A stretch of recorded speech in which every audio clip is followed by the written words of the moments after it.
So everyone knows the Cherokee XJ is the best car ever. But I can see why that statement might be disputable. Because it's not really a car, it's a sport utility vehicle. But if the Cherokee is the best SUV ever, that raises some questions.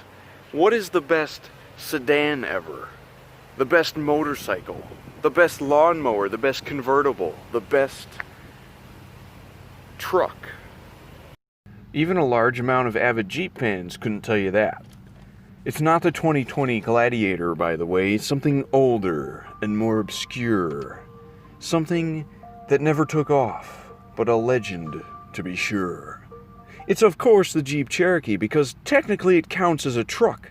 You know, with leaf springs and a big engine and, wait, that's not a Cherokee, that's an actual truck. Ladies and gentlemen, I present the 1986 to 92 Jeep Comanche.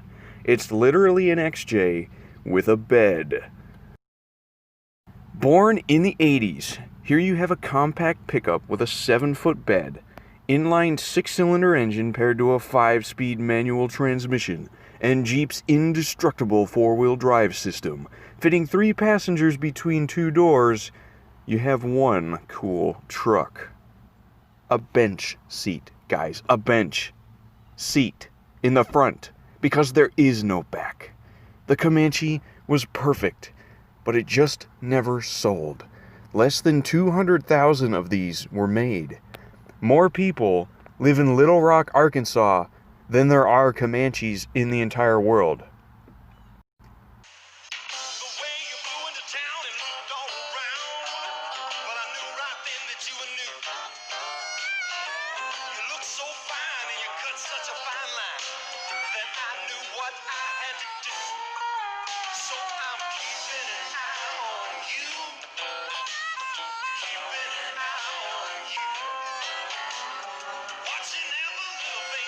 There's a new truck on the road. It's called Comanche. It's built by Jeep.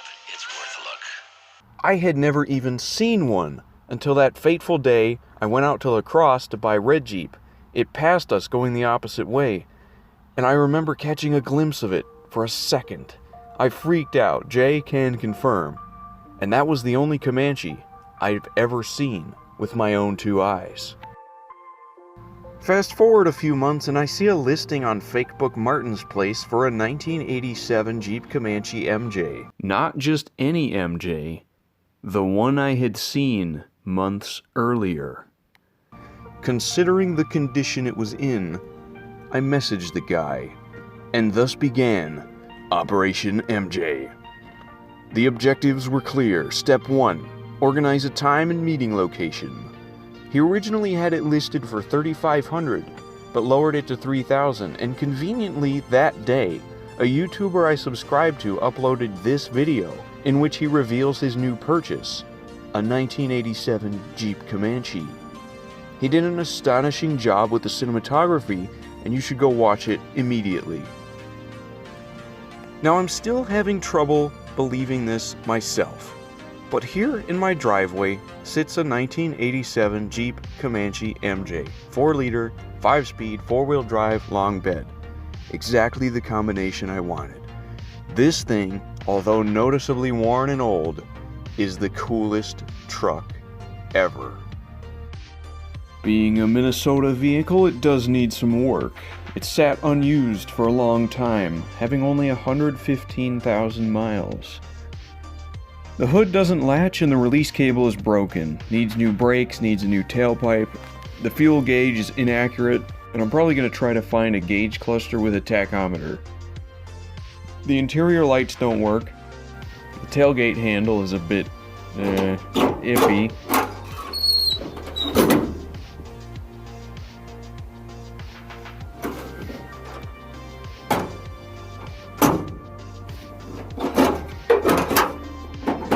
And the parking brake doesn't work.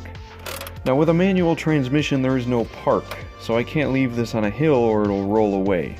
But aside from a few heres and theres, it's all around a good truck. Definitely gonna get an AX15 for it someday, because the 10.5 transmission it has isn't particularly known for being all that reliable. But until it breaks, I intend to practice with it because I was today years old when I first drove a stick shift, so I'm not very good at it.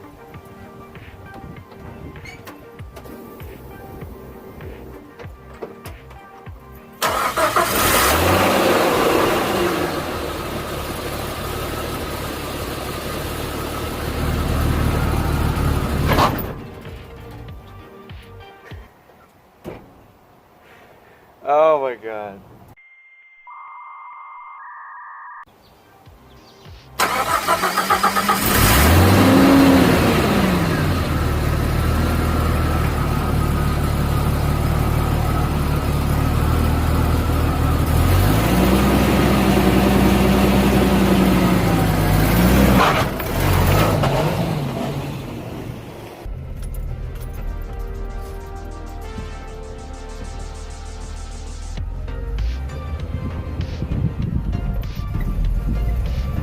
So, should I document my endeavors to fix this thing?